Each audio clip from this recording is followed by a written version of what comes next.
nosotros somos Códigos Libres, les queremos invitar a que vean y bueno, también a construir conocimiento junto con nosotras a través de una ruta pedagógica que se llama Decolonialidad del Poder.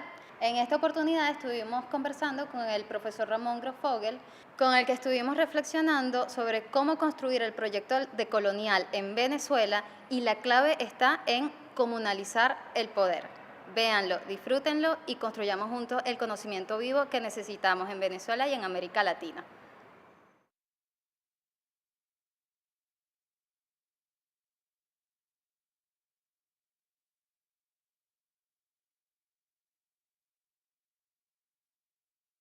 Bueno, ahí habría que hacer un trabajo, por un lado, de formación para identificar bien en qué consisten las prácticas coloniales de la modernidad, cómo la modernidad es un proyecto civilizatorio, cómo nuestra subjetividad, las relaciones de poder del mundo hoy están constituidos por ese proyecto civilizatorio.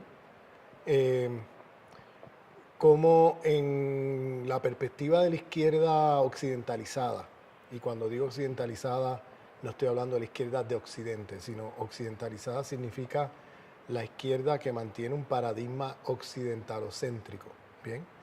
Que puede ser marxista o que puede ser de otra cosa, pero occidentalocéntrico en el sentido que sigue reproduciendo el paradigma hegemónico que se basa o fundamenta en el pensamiento de hombres europeos de 5 países. O sea, las estructuras de conocimiento de la modernidad que se constituyeron a través de 4 genocidios epistemicidios en el largo siglo XVI son racistas y son patriarcales. Eso se constituyó a partir de 4 genocidios epistemicidios, que fue el genocidio epistemicidio contra musulmanes y judíos en la conquista de Al-Ándalus, genocidio epistemicidio contra indígenas en la conquista de las Américas, genocidio epistemicidio contra africanos en la colonización de África, el secuestro masivo de africanos y esclavización en las Américas, y genocidio epistemicidio contra miles de mujeres en Europa que fueron quemadas vivas acusadas de brujas. Todo eso está pasando al mismo tiempo en el largo siglo XVI, entre 1450 y 1650, que es el momento de formación de la modernidad. Entonces, esos genocidios epistemicidios son constitutivos a la epistemología moderna, las estructuras de conocimiento del mundo moderno, que privilegian fundamentalmente hombres occidentales de 5 países. Siempre que hablamos de pensamiento crítico en la universidad occidentalizada o en la izquierda occidentalizada, estamos siempre refiriéndonos a hombres occidentales de 5 países, es decir, a un francés, a un alemán, a un británico, a un estadounidense o por el lado por ahí, un italiano. Entonces, toda la formación teórica de la izquierda occidentalizada, y cuando vuelvo y repito, cuando digo occidentalizada no me refiero a que sea de Francia o de Alemania o de Estados Unidos. Es decir, la izquierda occidentalizada existe en América Latina, existe en África, estamos hablando de una epistemología, es decir, una manera de ver el mundo, una manera de entender el mundo, una manera de actuar en el mundo, etc. Entonces, esa epistemología está fundada en el pensamiento de hombres occidentales de 5 países, de esos 5 países que mencioné. Entonces, la izquierda occidentalizada está de alguna manera fundada en el pensamiento crítico que se produce a partir de la experiencia histórico-social de estos 5 países. Entonces, ¿qué pasa? Lo que se pensó por parte de esos pensadores de esos 5 países críticos, etcétera, pues es propio de la experiencia histórico-social de esos lugares. Pero ellos no pensaron la experiencia histórico-social de otros lugares. Y en lo que consiste precisamente el colonialismo en el plano de la epistemología es pretender explicar el mundo con los lentes teóricos de otra parte del mundo. Entonces uno lo que hace es agarrar los lentes teóricos de lo que teorizaron estos hombres de 5 países y con eso uno intenta entender el mundo. Entonces agarra las categorías conceptuales que ellos produjeron para entender la realidad de Francia, Italia, Inglaterra, Alemania y Estados Unidos, y la extrapolamos para acá como si ese fueran los conceptos, las categorías que nos van a permitir entender nuestras realidades. En realidad ha habido montones de hombres y mujeres que han producido pensamiento crítico en otras partes del mundo, pero que por el racismo, sexismo epistémico que se produce a partir de esas estructuras de conocimiento del mundo moderno, patriarcales, racistas, a partir de los 4 genocidios epistemicidios del largo siglo XVI, pues quedan inferiorizados. Este pensamiento crítico de otras partes del mundo es inferiorizado, es decir, está fuera de la conversación. Entonces no forma parte de los paradigmas de pensamiento crítico de la izquierda occidentalizada, ni tampoco de la universidad occidentalizada. Bien.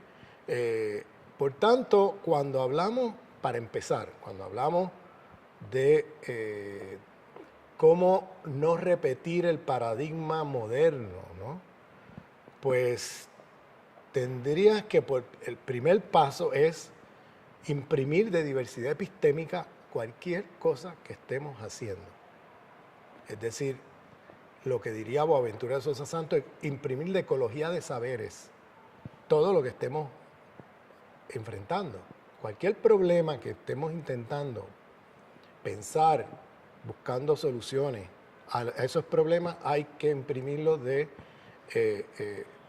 ecología de saberes, diversidad epistémica, y ver cómo estos problemas han sido pensados por gente en nuestros países, en nuestra región del mundo, y en otras regiones quizás del sur global que también han enfrentado problemas similares, en lugar de estar importando teorías que no corresponden a las realidades histórico-sociales que se han vivido en América Latina, África o Asia. No, con eso no quiero decir que no haya nada útil en el pensamiento crítico de estos hombres occidentales de los 5 países, pero lo que sea útil siempre se tiene que pensar a partir de nuestra realidad histórico-social, no a partir de importar mecánicamente teorías y conceptualizaciones que han sido producidos para otras realidades y que no necesariamente corresponden a la nuestra.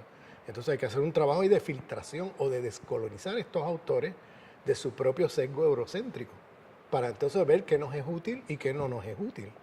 Pero ahora mismo, como funcionamos, es que agarramos a Marx, a Gramsci, a cualquier pensador crítico occidental, hombre de estos 5 países, y los extrapolamos de manera directa, mecánica y sin mediaciones a otras realidades, a nuestra realidad, y tratamos de entender el mundo desde ahí. Sin embargo, aquí en América Latina hay todo un pensamiento crítico que se ha producido que en general subestimamos, menospreciamos, etc. Aquí en Venezuela ha habido esfuerzos con el Premio Libertador, con El Perro y la Rana, etcétera, de tratar de producir o publicar alguno de este pensamiento crítico. Pero sin embargo, lamentablemente, a pesar de esos esfuerzos, todavía ciertos sectores de la izquierda, me refiero a ciertos sectores dentro del propio chavismo, siguen pensando con los lentes teóricos, las gafas del eurocentrismo. Y no se han puesto a estudiar y a mirar con detenimiento este pensamiento crítico propio de nuestra realidad, de nuestra región, etc. Entonces, el primer paso, creo yo, sería que cualquier problema que estés enfrentando lo mires desde esa diversidad epistémica y que te tomes en serio los pensadores y pensadoras críticas de nuestra región. Ese es un primer punto, ¿no? Un segundo punto sería, habría que también descolonizar los paradigmas de la economía política. En otras palabras, gran parte del problema tiene que ver con que los paradigmas de la economía política que seguimos manejando son los paradigmas igualmente producidos por esos hombres de izquierda de los 5 países. Desde una mirada europea, ellos lo que ven es a Europa expandiéndose.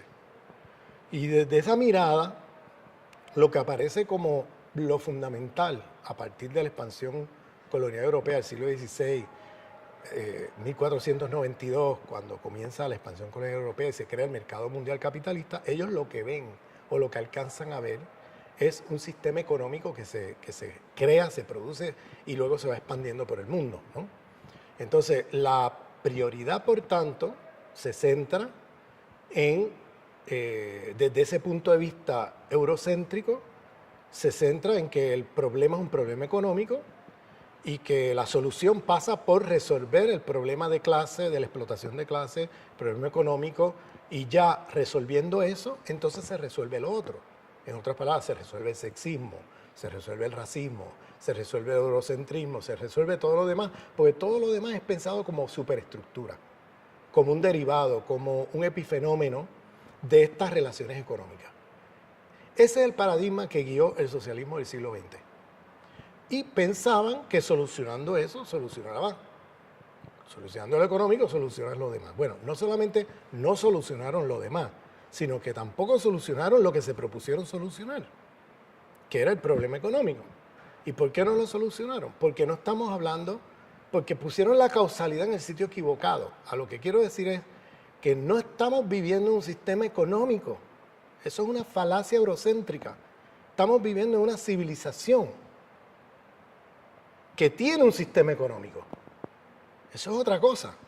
No es lo mismo hablar de un sistema económico que produce una civilización capitalista que hablar de una civilización, esa civilización moderna, colonial, que es el fundamento que produce una multiplicidad de relaciones de poder, una de ellas la económica, un sistema económico. De manera que cuando lo piensas de esa manera, donde tú ya no pones en el centro de atención el sistema económico, sino que el sistema económico viene a ser una especie de, tiene una relación o tiene como fundamento una civilización, entonces el sistema económico ya no lo puedes ver de la misma manera, porque ya no existe tal cosa como el capitalismo, como algo aislado, insulado del resto de las relaciones de poder, etcétera, sino que ahora lo que estamos viendo es una civilización que tiene un sistema económico cuyo funcionamiento está ya organizado desde adentro por lógica civilizatoria. Es decir, estamos hablando de que no existe el capitalismo, lo que existe es un capitalismo histórico que está fundado en el proyecto civilizatorio de la modernidad, que hace que en la modernidad sirva como un principio organizador de ese sistema capitalista. Es decir, el capitalismo ya es un sistema atravesado por lógicas civilizatorias. Por eso es que el capitalismo es racista, por eso es que el capitalismo es cristianocéntrico, por eso es que el capitalismo es eurocéntrico, por eso es que el capitalismo es cartesiano, por eso es que el capitalismo es ecologicida, por eso es que el capitalismo es racista, por eso es que es eurocéntrico, por eso es que es occidentalocéntrico, por eso es que es sexista, por eso es que es heterosexista, por eso es que va sobre la lista de relaciones de poder y estamos hablando de un paquete de relaciones de poder que forman parte de una civilización. Esa civilización comenzó a expandirse en el siglo XVI, 1492, durante todo el siglo XVI y hasta el día de hoy, y fueron destruyendo todas las otras civilizaciones existentes. Y hoy día estamos en una civilización planetaria, que es esta civilización occidental. Y es una civilización de muerte, porque es una civilización que ha producido, que destruye la vida humana y la vida no humana. Es decir, si, para ponerte un ejemplo que discutimos ayer en el seminario, en el foro de ayer, de marxismo del sur global, una cosa que parecería trivial y parecería una cosa tan como filosófica abstracta, como por ejemplo el dualismo cartesiano.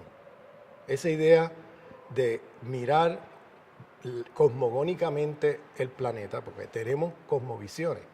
A pesar de que nos declaremos más allá de cualquier cosmovisión, todos estamos insertados en cosmovisiones. Y todos pensamos desde cosmovisiones. Y la cosmovisión occidental es dualista cartesiana. Es decir, asume esto que Occidente llama naturaleza, hombre. Bueno, eso ya es bastante, como lenguaje, bastante sexista, ¿no? Porque la mujer aparece en el lado de la naturaleza. Pero para usar un lenguaje menos sexista, el dualismo humano-naturaleza. ¿Bien? Ese dualismo, que es cartesiano, que parecería una cosa de un filósofo del siglo XVI, una cosa filosófica abstracta, Mira las consecuencias que esto tiene a nivel planetario. En el momento en que no existe tecnología neutral, todas las tecnologías están organizadas por principios cosmogónicos. No existe tecnología que tú digas, esto es neutral. No, todas las tienen principios cosmogónicos insertados allí. Entonces, fíjate cómo esta idea cartesiana del dualismo humano-naturaleza pone la naturaleza, clasifica allí todas las formas de vida que son consideradas objetos o que son consideradas inferiores, formas de vida inferiores a la vida humana. Y la idea es que la vida humana está dualistamente exterior a la naturaleza. De manera que la naturaleza es un medio para otro fin. En otras palabras, tú puedes destruir esas otras formas de vida como medio para otro fin, y la presuposición es que lo humano no se destruye porque tú eres exterior. Tú estás en una exterioridad de la naturaleza, ¿no? ¿Qué pasa? En la realidad sabemos que no estamos exterior a la naturaleza. Y lo que ocurre es que entonces las tecnologías que hemos producido en los últimos 400 años son tecnologías que tienen como racionalidad el dualismo cartesiano. Entonces, todas las tecnologías que producimos en el sistema capitalista está ya atravesado por una lógica civilizatoria occidentalocéntrica, dualista, cartesiana. Entonces, cualquier tecnología que tú produces con el dualismo cartesiano tiene allí la racionalidad de la destrucción de la vida, porque no está pensado allí reproducir la vida. Si tú piensas que la naturaleza es formas de vida inferiores y medios para fines, y por tanto lo puedes destruir y no pasa nada, pues ya tienes ahí el principio de la destrucción de la vida.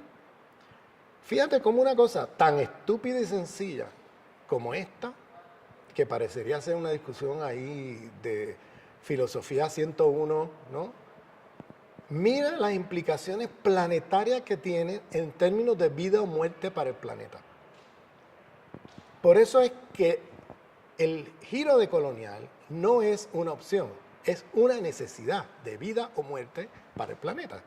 Si nosotros no descolonizamos la manera como pensamos cosmogónicamente la relación entre los humanos y otras formas de vida en el planeta, mira, desaparecemos, la especie humana va a desaparecer y no sabemos cuántas otras se vayan con la humana, porque estamos destruyendo muchas otras formas de vida.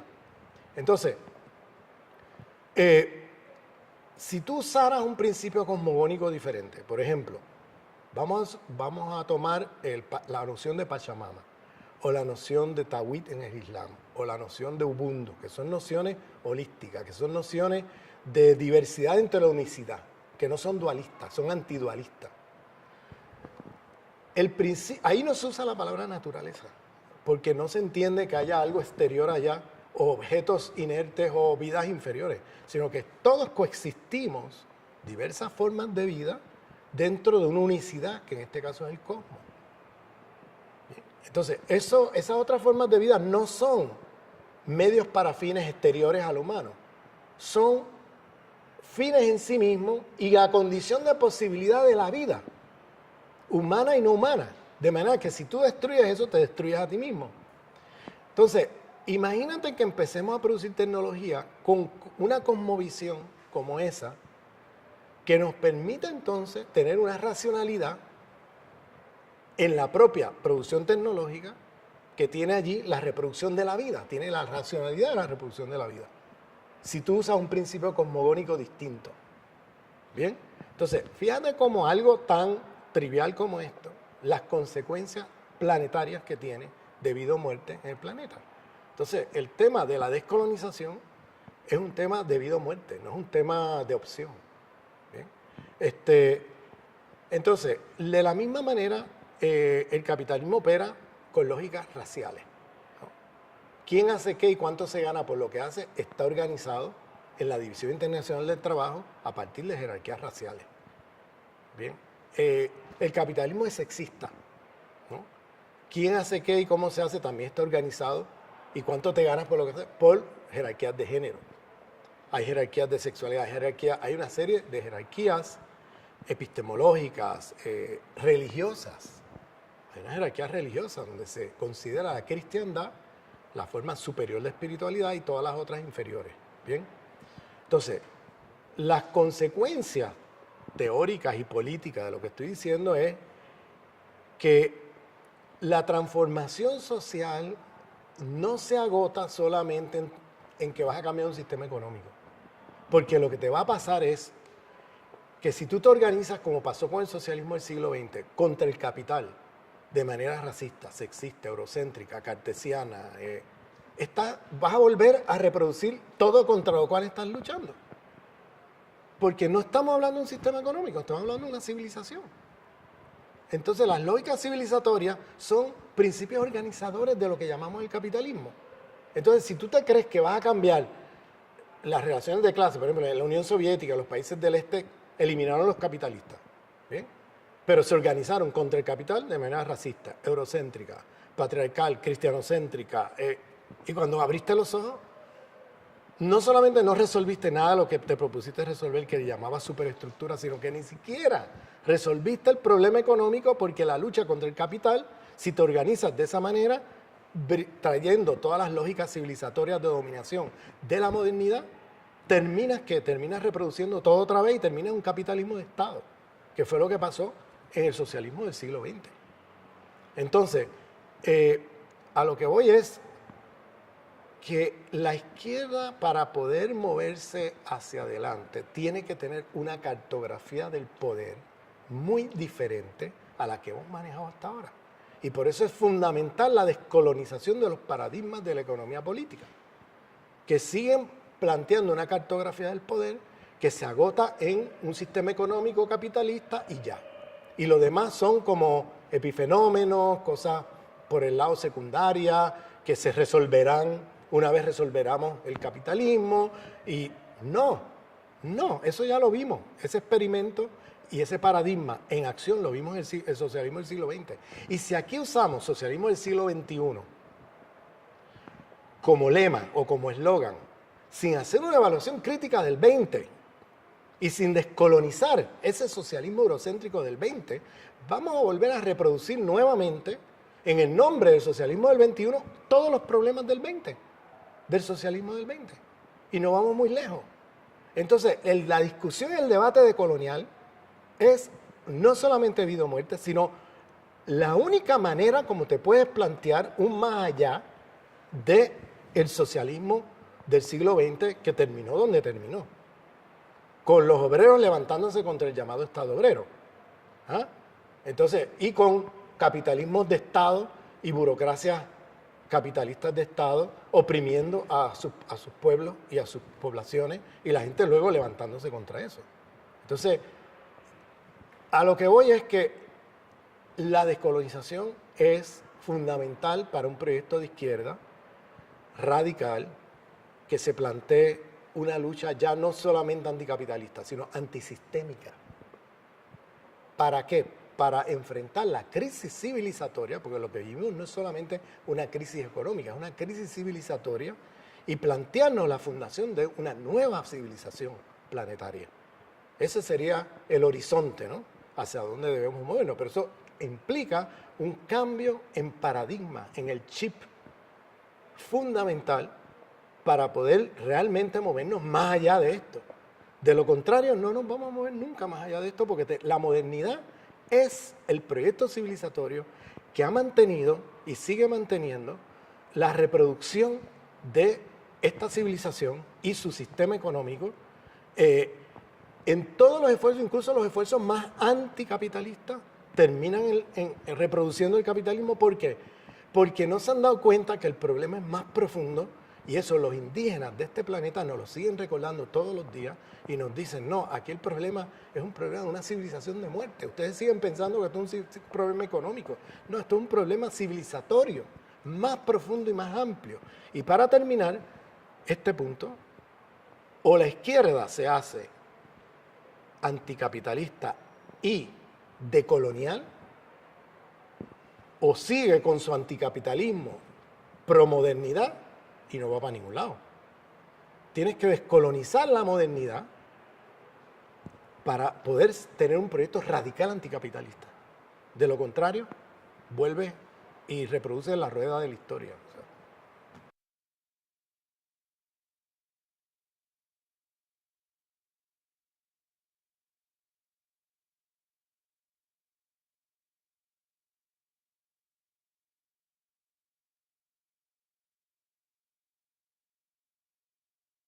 Bueno, en primer lugar yo quiero aclarar algo. Ese es el horizonte. El horizonte es que tenemos que ser, de alguna manera, viruses de interseccionalidad, en el sentido de que en cualquier lucha que nos metamos, velar porque no se meta por la puerta trasera lógicas civilizatorias de dominación, porque los medios constituyen los fines. Si tú te organizas contra el sexismo de manera racista, se te corrompe la lucha contra el sexismo. Si te organizas contra el capital de manera patriarcal, se te corrompe la lucha contra el capital. Entonces tenemos que ser, de alguna manera, militantes de viruses de interseccionalidad, en el sentido de que en cualquier lucha que te metas tienes que tener un ojo a estos problemas. Bien, ahora, dicho esto, quiero también hacer una advertencia y una aclaración. Hay una apropiación ahora de lo decolonial de manera muy perversa, bien, donde hay alguna gente que agarra estas ideas y ahora te dicen, oye, este movimiento antirracista es anti todo. Vamos a ver. Vamos a pasarle la lista de... Bueno, tú eres anti patriarcal, tú eres anti eurocentrismo, tú eres anti... Ah, no. Pues entonces yo no te apoyo. Este movimiento chavista, vamos a pasarle la lista, es anti esto, es anti... Ah, no es anti tal cosa. Ah, pues entonces no te apoyo. Eso yo le llamo francotiradores. Gente que se sitúa fuera de los movimientos y las luchas sociales a disparar desde afuera porque ellos son puros y están por encima de todo. Su crítica es impecable porque éticamente están bien, no se embarran las manos con la política. Y entonces, por tanto, salen impecables de todo, porque no lo puedes acusar de nada, porque como nunca se embarran las manos con la política, tienen una crítica y anti todo, tan radical y tan tremenda, que bueno, aparecen como los santos, ¿no? Los nuevos santos. Y no hay manera que los puedas criticar, porque como nunca intervienen políticamente, pues no hay manera de criticarlos, siempre andan en el anti todo, y en el anti todo significa que no terminas no cambiando nada, terminas reconciliado con el status quo, con lo que existe. Y en el fondo es un pensamiento reaccionario, porque en el fondo terminas, en el nombre del antitodo, terminas no actuando políticamente, porque como no existe ningún movimiento puro antitodo, entonces tú te mantienes de afuera disparando como un francotirador. Yo los nombres no hay que me decirlo, pero ustedes ya sabrán y los podrán identificar. Y hay alguna gente a nombre de lo de colonial haciendo estas cosas. Y a mí me parece perverso, ¿no? Lo que yo estoy diciendo es el ser virus de interseccionalidad, que seamos anti todo, es el horizonte hacia donde debemos caminar. Eso no quiere decir que sea un movimiento, ¿no?, del tema que sea, un movimiento social o un movimiento político, que no haya superado X o Y traba en esa cartografía del poder, que ahora no lo vas a apoyar porque, bueno, no, tú te metes allí y haces la crítica desde adentro. Y entonces das la pelea dentro del movimiento, apoyas el movimiento y desde adentro haces la crítica y das la pelea. Pero quedarte afuera como francotirador me parece reconciliarte con el status quo. Es decir, tú no vas a cambiar el mundo. Moralmente quedas impecable, pero el mundo se queda igual. ¿Bien? Y eres tan reaccionario como el que dice, yo apoyo todas las relaciones de poder existentes. Porque tu antitodo termina en eso, en la medida en que tú no intervienes nunca políticamente, tú intervienes moralmente, pero no políticamente. Entonces eso significa, estoy haciendo esta aclaración, porque hay unas apropiaciones ahora perversas de lo de colonial que son muy problemáticas. Y yo quiero aclarar eso. En otras palabras, mira, está el movimiento chavista. ¿Que hay machismo en el chavismo? Por supuesto que lo hay. Pues vamos a meternos dentro del chavismo, en ese movimiento que es antiimperialista, ¿no? Que es anticolonial, que se plantea el anticapitalismo, y vamos a dar la pelea porque deje de ser machista, ¿no? Pero no vas ahora a quedarte afuera porque no cumple con la lista de los antitodos. No, métete allí, da la pelea, embárrate las manos en la política, apoya el movimiento chavista antes que nada y desde ahí hacer tu crítica. Es decir, la crítica dentro de la revolución, bienvenida. Los debates, las diferencias, bienvenido. Pero crítica contrarrevolucionaria o crítica desde afuera para destruir la revolución, no, eso no lo queremos. Y recordemos que no vivimos un mundo de perfección donde somos ahora que todo, hasta que no haya algo anti todo, no apoyamos nada. No, eso me parece totalmente perverso y totalmente reaccionario como planteamiento. Bueno, esa aclaración la quería hacer, ¿no? Antes de continuar.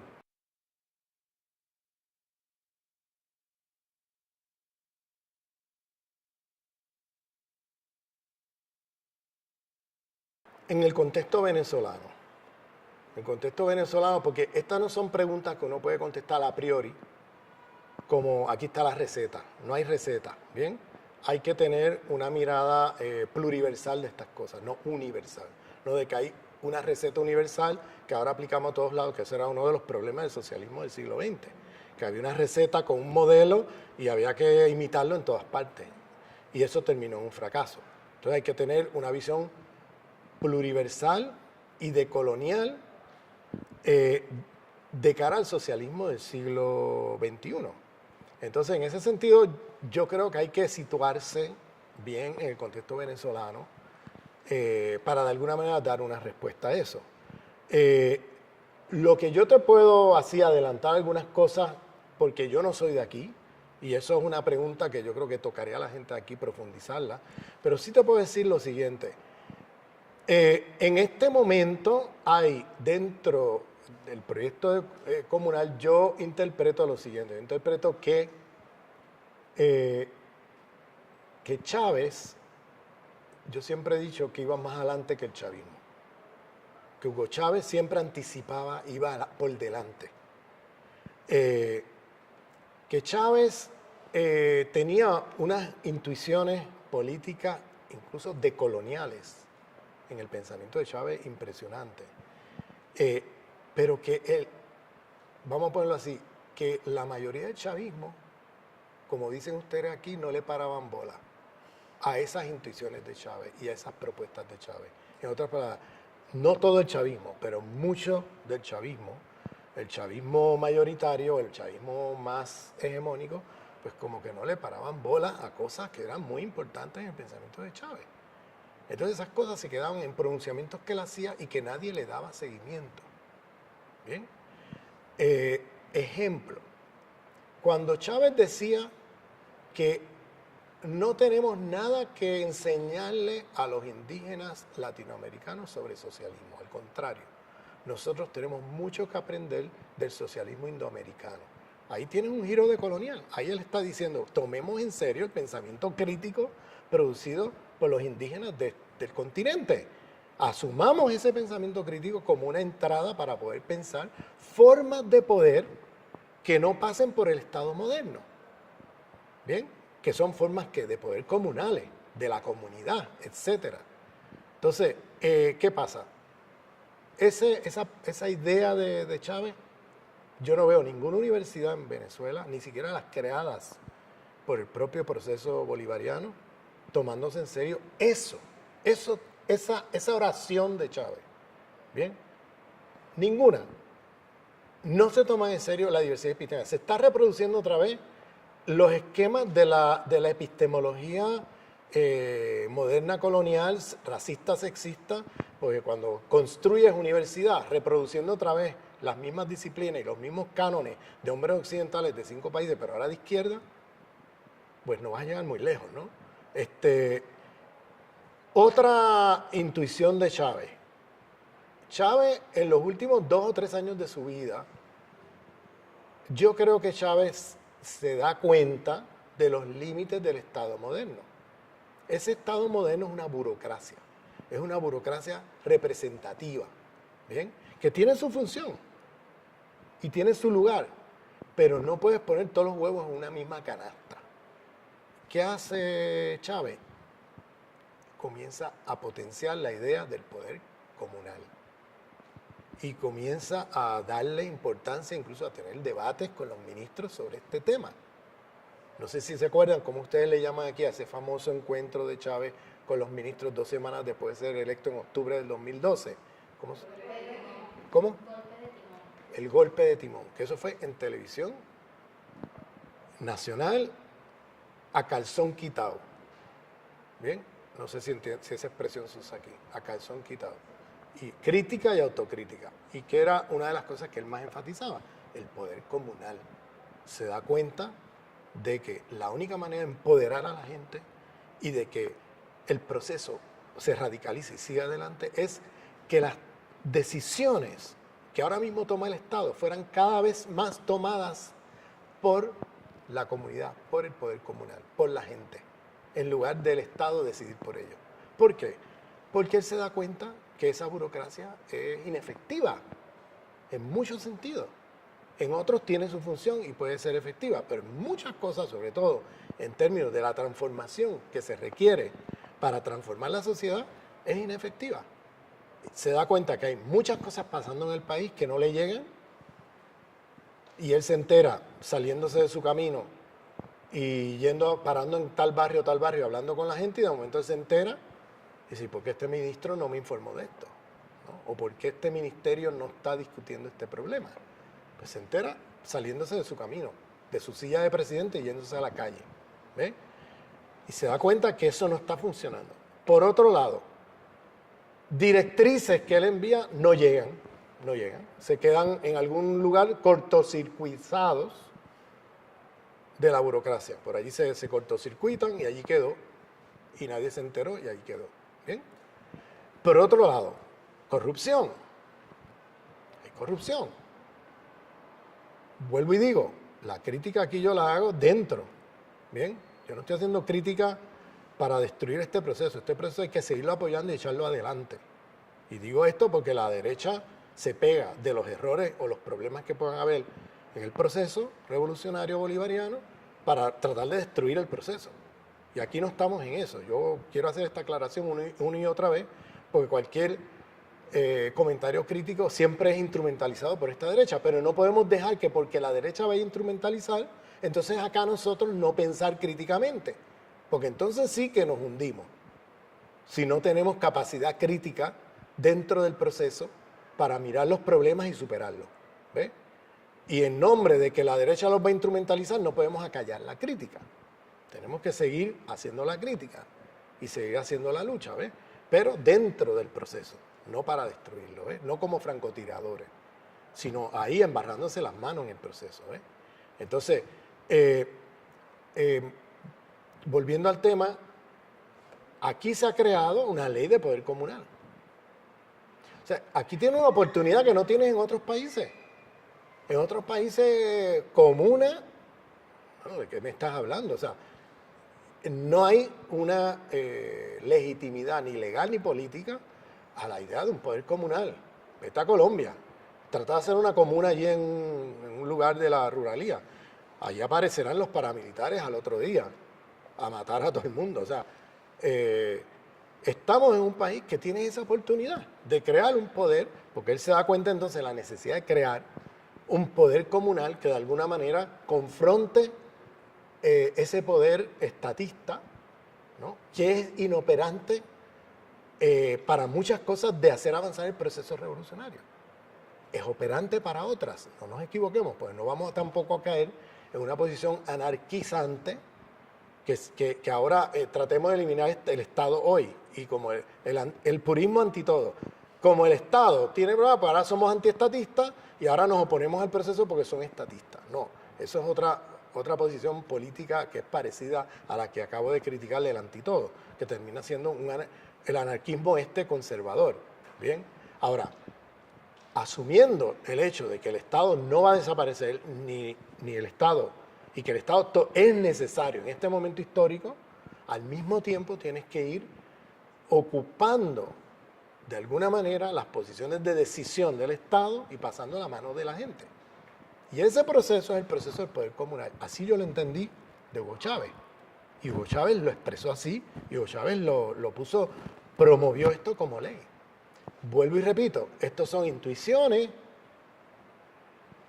y planteamientos de Hugo Chávez, ya elaborados incluso teóricamente por él mismo, usando otros pensadores que él estaba leyendo, etcétera, y aprendiendo de ellos, porque el hombre se mantenía al día con sus lecturas, con producir pensamiento crítico para pensar el proceso y echarlo adelante. Y ahí está el libro de Iván Metzeros y Enrique Dussel, etcétera, donde él toma de ahí muchas ideas para estas cosas. ¿Y qué pasa? Ustedes tienen aquí una oportunidad histórica increíble, porque tienen la ley del poder comunal, tienen la legitimidad de hacer eso, ¿no? ¿Y qué pasa? Estas cosas que Hugo Chávez deja como legado, pues hay una parte del chavismo, lamentablemente, que no le da bola. Y que no solamente no le da seguimiento, sino que los obstruye. Le pone obstáculos a que eso se haga. Entonces siguen con una visión estatista del proceso y se olvidaron que Hugo Chávez dio el brinco hace rato de tomarse en serio el poder comunal. Que no significa que vas a hacer desaparecer el Estado, ni significa que estamos en una posición anarquista ahora. Significa de que ese Estado moderno, por eso es un Estado que es un resultado de la modernidad, que en el caso de América Latina es un Estado blanco criollo, es un Estado que ha sido producido por hombres criollos, blancos, etcétera, y que tiene un carácter burocrático, capitalista, elitista y racista y sexista, ¿no? que tiene un montón de problemas, pues no puedes poner todos los huevos en esa canasta. Eso es lo que yo entendí que Hugo Chávez comprendió al final de su vida y luchó como gato boca arriba por crear ese poder comunal, etc. Por tanto, cuando tú me haces la pregunta, pues, ¿qué hacer? Pues si aquí la tienes más fácil que en ningún otro lugar del mundo. O sea, hay que comunalizar el poder, ¿entiendes? Hay que de alguna manera descolonizar ese poder y comunalizarlo, que es parte de la descolonización, ¿entiendes? Y entonces darle espacio a otras formas de gestión, de poder, de producción económica, etcétera, que pasa por el control de la gente, de la autodeterminación y de la gente, de la autogestión de la gente sobre sus procesos políticos y económicos. Entonces, aquí yo no tengo que elaborar mucho, porque lo tienes, Hugo Chávez te lo ha dejado como un legado. Oye, y tómenlo en las manos y échenlo para adelante, ¿no?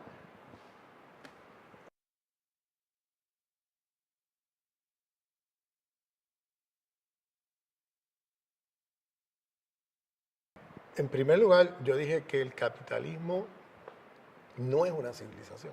El capitalismo es un sistema económico organizado desde adentro por una civilización. No sé si me sigue ahí. O sea, no existe una civilización capitalista, existe una civilización occidentalocéntrica, moderna, colonial, que organiza, que tiene un sistema económico, que ya está organizado desde adentro con estas lógicas civilizatorias. Y el ejemplo, te puse varios ejemplos, pero uno de ellos, por ejemplo, es el ecocidio, ¿no?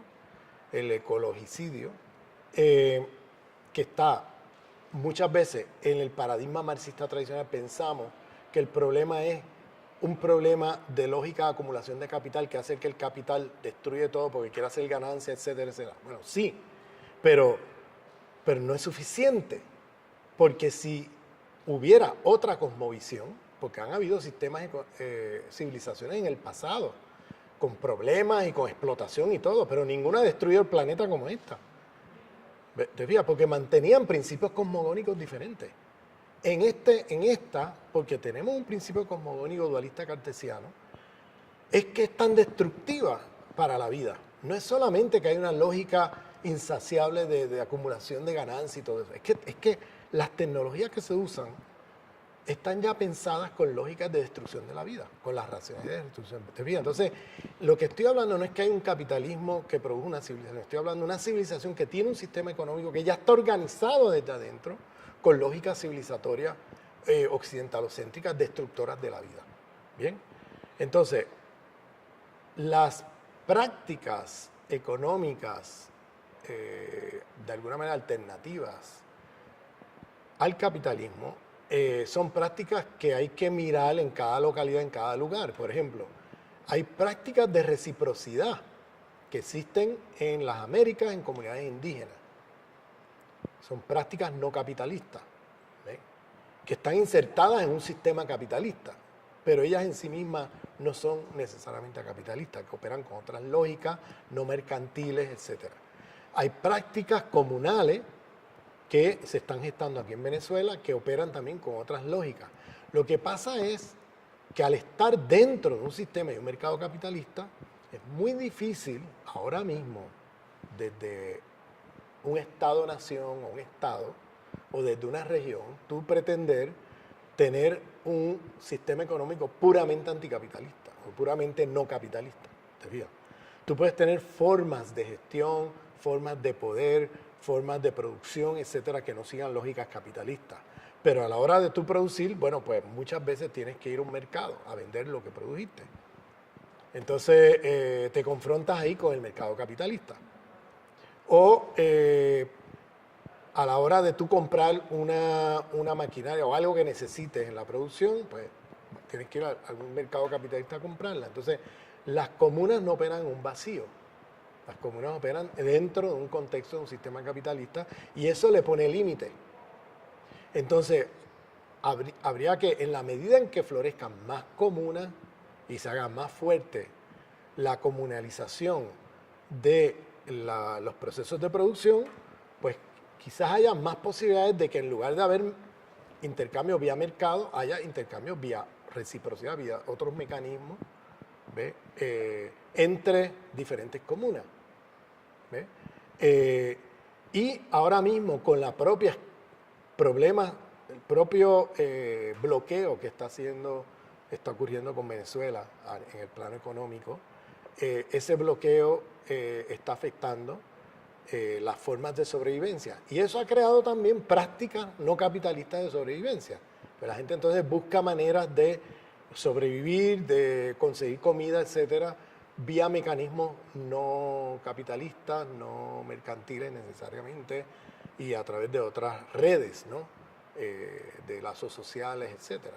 Entonces, es un tema que, en todo caso, si quieres superar los límites de ese sistema capitalista, tendrías que potenciar más la producción del poder comunal y tener más crecimiento de ese sector que permita crear un bloque económico dentro de la sociedad que permita, de alguna manera, viabilizar formas no capitalistas de relaciones sociales y de relaciones de producción.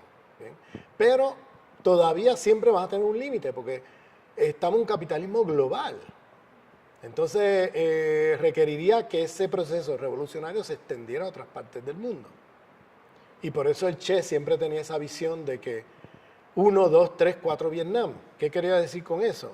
No era que el Che estaba sediento de sangre y de guerra, era que el Che quería otros países liberados en el mundo al hacerle la guerra al imperialismo para crear liberación de territorio que permita entonces esta posibilidad de crear ya no un bloque de producción no capitalista dentro de una sociedad, sino entre multiplicidad de regiones del mundo.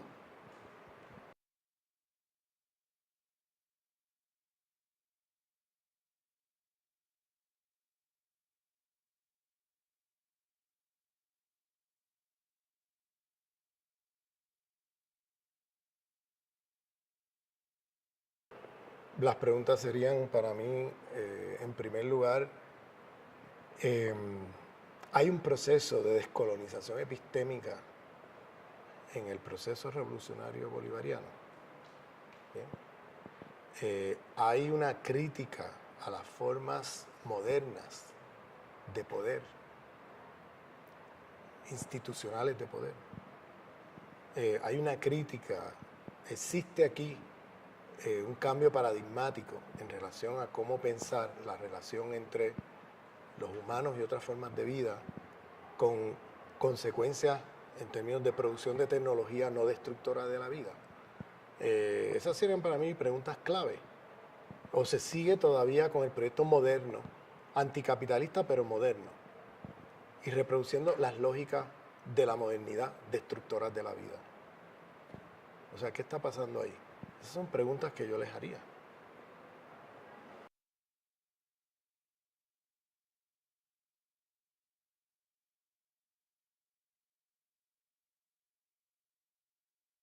Bueno, los proyectos decoloniales tienen que ser diversos.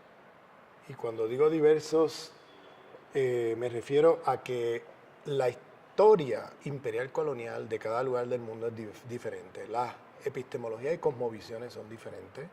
Entonces no se puede pretender que el proyecto decolonial sea el mismo, o haya un lenguaje universal de lo decolonial, o haya una sola manera de pensar y producir lo decolonial. ¿Bien? Hay lugares del mundo donde la memoria ancestral quedó allí. Y por tanto puedes referirte a eso, a esas tradiciones previas que te permitan pensar críticamente el presente y construir hacia el futuro otra cosa.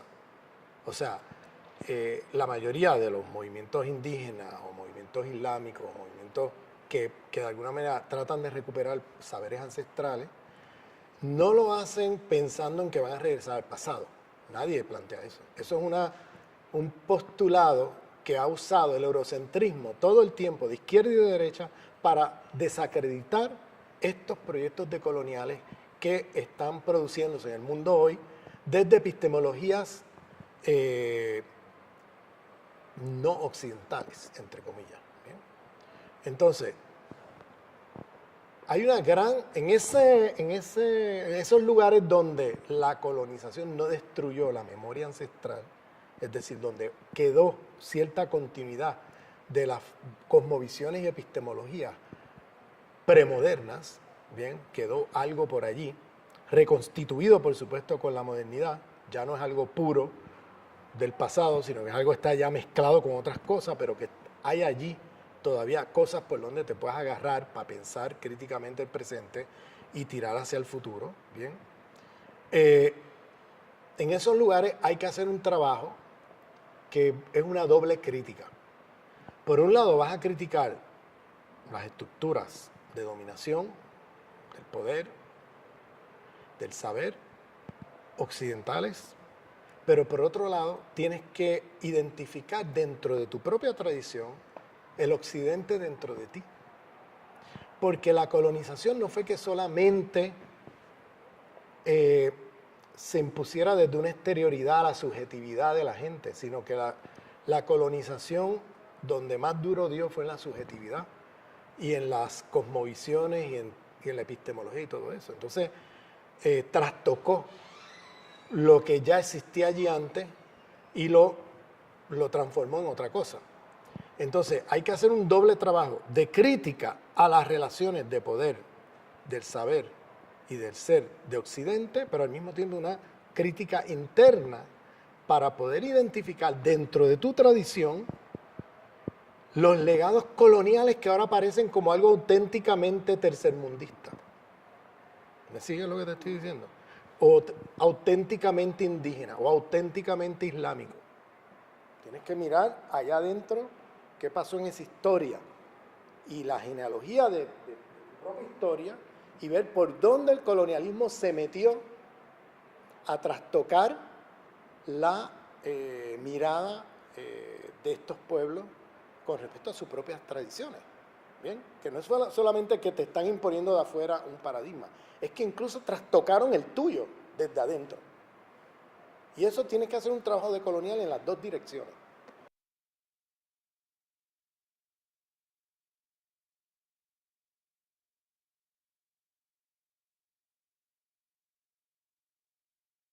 Bueno, Aimé Césaire en su discurso sobre el colonialismo, en la primera línea dice una civilización que no tiene solución a los problemas que ella misma genera, es una civilización decadente.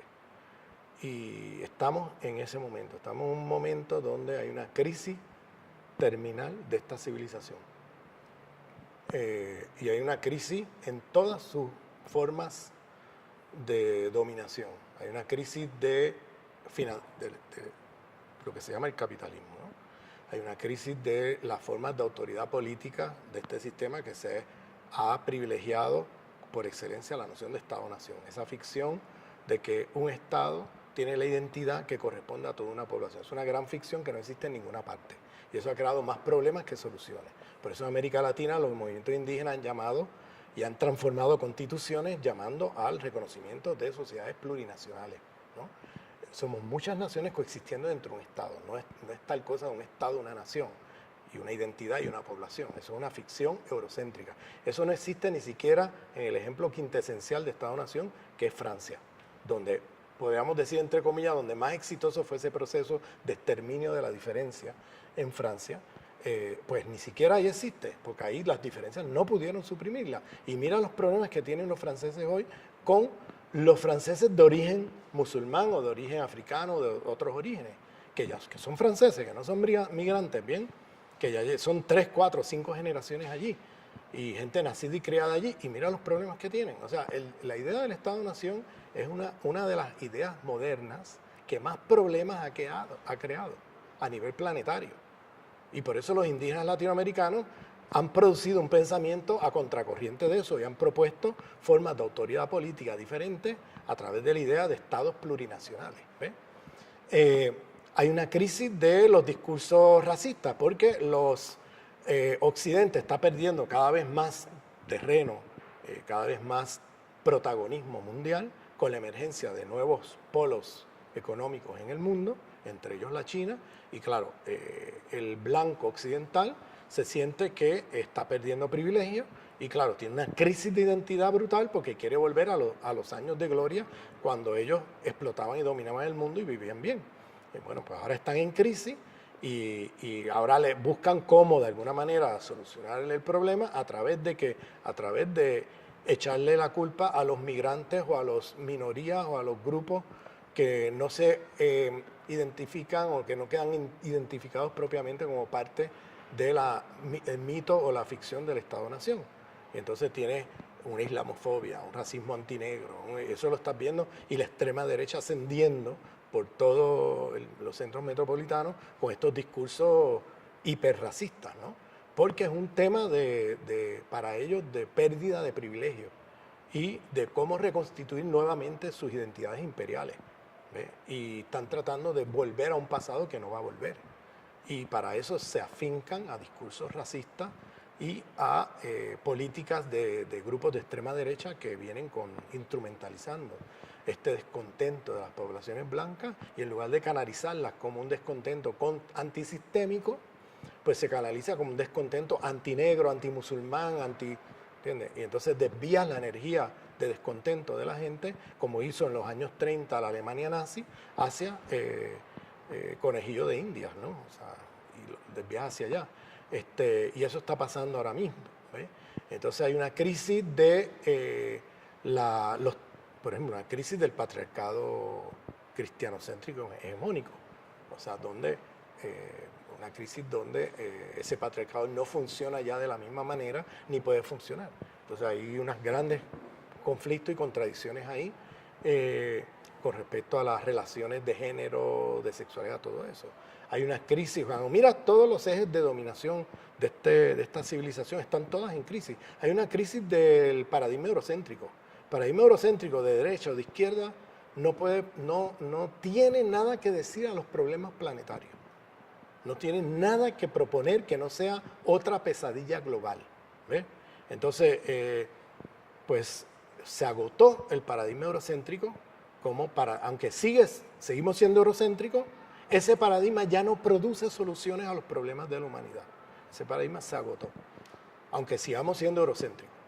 Entonces, hay una crisis de la pedagogía hegemónica, cartesiana, etcétera. Hay una crisis ecológica planetaria, ¿no? Hay una crisis, o sea, cuando mira, estamos hablando de crisis. Y estamos hablando de una crisis civilizatoria. Y esa crisis civilizatoria, pues no se va a solucionar desde dentro de esa civilización, pues esa civilización llegó a sus límites. Entonces, o producimos una nueva civilización que de alguna manera pase a lo que llama Duce la transmodernidad, es decir, otro mundo, un mundo donde otros mundos sean posibles, como dicen los zapatistas, que nazca desde esa diversidad epistémica del mundo, y dejemos atrás un mundo donde solamente un mundo es posible, que es el que estamos, que resulta al final imposible para todos. Entonces, por tanto, o superamos la crisis civilizatoria y nos movemos a una nueva civilización, o la civilización occidental nos va a matar a todos.